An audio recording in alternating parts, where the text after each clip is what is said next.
Votre grand journal du soir sur Europe 1, Thierry Dagiral. Et tous les soirs de l'été, on va prendre le temps de réfléchir à l'après.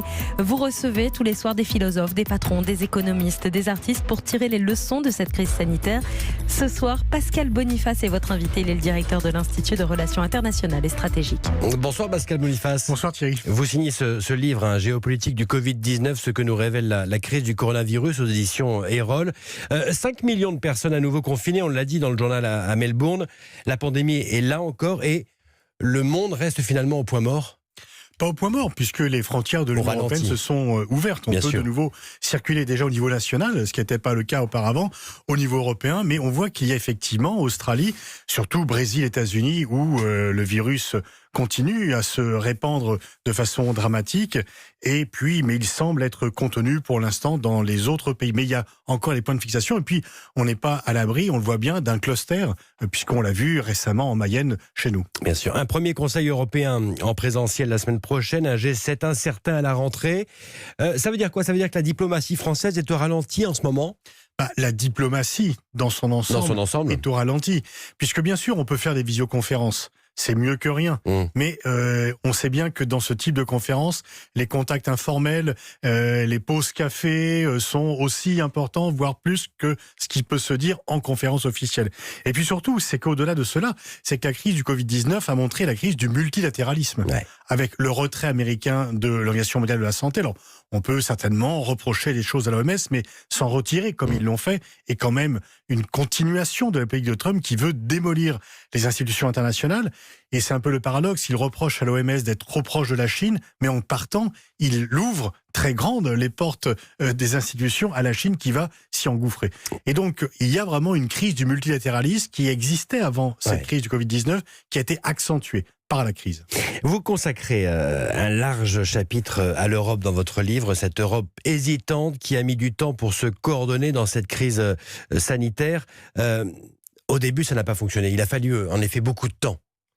Au début, c'était catastrophique. C'était pas l'Europe, c'était 27 pays différents qui faisaient cavalier seul. Ouais. Et puis, il y a eu un sursaut. Et d'ailleurs, j'ai changé mon chapitre en cours de rédaction parce qu'il y a un sursaut au mois de mai. Et finalement, on peut se demander s'il n'y a pas eu pour l'Europe un moment Covid-19, avec un réveil européen, avec le plan franco-allemand, avec le plan de la Commission, l'intervention de la Banque Centrale Européenne, et sans ça, les pays d'Europe du Sud souffriraient. Et en fait, les sentiments anti-européens qui avaient beaucoup grandi, notamment en Italie, étaient aussi dus à un sentiment d'abandon de ce pays par rapport aux instances européennes qui apparaissaient toujours pour vouloir punir, sanctionner, et jamais pour pouvoir tendre la main, aider. Et là, c'est l'inverse. Et puis surtout, il y a eu ce moment collectif. Est-ce que l'Europe puissance va naître de la crise du Covid-19 ? Est-ce que l'autonomie stratégique européenne va se mettre en place grâce à la crise du Covid-19 ? Il est certainement trop tôt pour le dire, mais en tous les cas, des espoirs sont là. Et Madame von der Leyen, qui parle depuis un an d'une commission géopolitique, là, a montré qu'elle donnait des actes pour aller accompagner les mots. Et avec un grand gagnant, bien sûr, l'Allemagne. L'Europe, l'Allemagne a cédé finalement. L'Allemagne qui ne voulait pas aider, l'Allemagne qui s'accrochait à pas plus de 3% de déficit, l'Allemagne qui s'accrochait à pas de dette commune, que des dettes nationales. On n'a pas fait des Corona Bonds, mais c'est quand même un peu pareil. Et donc l'Allemagne a compris en fait que son intérêt était que l'Italie soit pas en faillite. A compris que si toute l'Europe du Sud, qui sont ses clients, les excédents commerciaux de l'Allemagne, ils sont surtout avec les pays européens. Et donc si l'Europe allait éclater, Jacques Delors avait dit que si on continue ainsi, c'était la mort de l'Union européenne. Et donc l'Allemagne a senti quand même l'avertissement et elle a pris les décisions que l'on attendait d'elle. On a toujours le débat, est-ce que c'est une Europe allemande ou une Allemagne européenne ? Là, l'Allemagne a été européenne. Vous évoquez bien sûr longuement les États-Unis, chronique d'un menteur multirécidiviste, dites-vous, de Donald Trump. La question, la gestion du président américain a été surréaliste. Ah oui, là c'est vraiment, on se demande, enfin il a tout ce qu'il ne fallait pas faire, il l'a fait, et puis il ment en permanence. Aux États-Unis, normalement, le mensonge est sanctionné. C'est pas un pays avec lequel on rigole beaucoup avec le mensonge.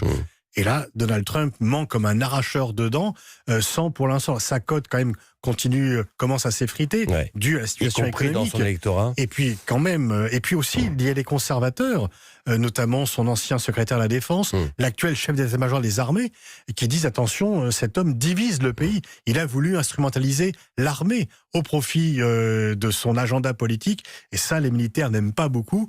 Et donc on voit que même dans son camp, il est critiqué comme diviseur de la nation et comme quelqu'un qui n'est pas assez responsable. Mais attention.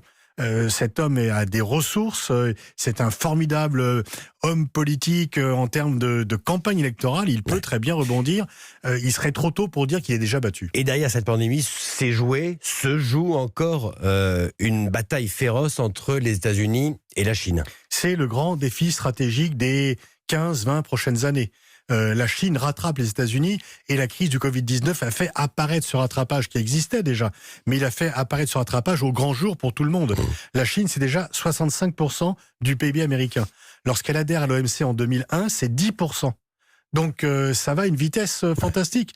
Aujourd'hui, la question n'est pas de savoir si la Chine va rattraper les États-Unis, c'est de savoir quand est-ce qu'elle va les dépasser. Vraiment ? C'est-à-dire que c'est pas un mythe, c'est pas une propagande de la part de Pékin ? Non, alors Pékin fait de la propagande là-dessus. Deng Xiaoping disait il faut cacher sa force et attendre son heure. Xi Jinping dit nous sommes déjà le pays qui réussit le plus. Nous avons un modèle à proposer aux autres nations, etc. Et d'ores et déjà, quand vous passez de 10% à 65% du PIB américain, vous savez, pendant la guerre froide, au maximum, l'URSS a représenté 40% du PIB américain.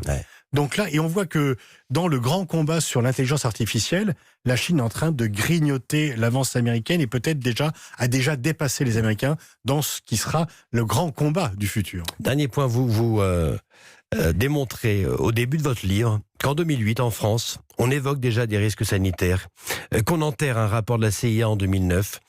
Ces mises en garde ont été complètement, littéralement, totalement ignorées. Oui. Alors, on peut se demander à quoi sert la prospective si on n'en tient pas compte. Les scénarios étaient peut-être trop extrêmes. On s'est dit, bon, voilà, oui, ça serait une catastrophe, mais ça n'arrivera pas. Et donc, on est à l'abri de cela. Rappelez-vous quand même cette pénurie de masques qui a quand même coûté assez cher. Et puis, il y a aussi un peu une sorte de complexe de supériorité des Occidentaux. On pensait que les pandémies, c'est pour l'Afrique, c'est pour l'Asie, mais pas nous, parce que on a un système de santé performant, qu'on est à l'abri de tout cela, et puis on a vu qu'on n'est pas à l'abri. Rappelez-vous, en janvier, lorsque la Chine dit il y a 50 millions de personnes qui sont confinées, on ne s'est pas dit qu'il y avait un problème sanitaire, on s'est dit qu'il y a un problème de dictature. Mais l'alerte, elle était sanitaire quand même. Géopolitique du Covid-19, ce que nous révèle la crise du coronavirus aux éditions Erol. Merci beaucoup Pascal Boniface. Merci à vous.